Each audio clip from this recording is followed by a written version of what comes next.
करवीर तालुक्यातील कुडित्री इथल्या डी.सी. नरके विद्यानिकेतन इथं कुंभी कासारी साखर कारखान्याच्या वतीनं संस्थापक स्वर्गीय डी.सी. नरके यांच्या स्मरणार्थ 12व्या राज्यस्तरीय ग्रामीण फुटबॉल स्पर्धेचं आयोजन करण्यात आलंय। शुक्रवारी कारखान्याचे अध्यक्ष आमदार चंद्रदीप नरके यांनी किक मारून स्पर्धेला सुरुवात केली। यावेळी गोकुळ संचालक अजित नरके, राजवीर नरके, कारखान्याचे उपाध्यक्ष राहुल खाडे यांच्यासह संचालक उपस्थित होते।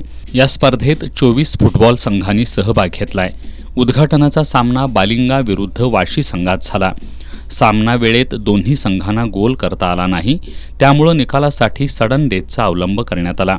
यामध्ये वाशी संघानं बालिंगा संघावर 3-2 अशा गोल फरकानं विजय मिळवला। दिवसभरात विविध 10 सामने झाले। यामध्ये वाशी, बीड FC, गेम डी, येवलूज, पाडळी खुर्द, शिंगणापूर, भामटे, करवीर फुटबॉल संघ या संघांनी प्रतिस्पर्धी संघांवर विजय मिळवले।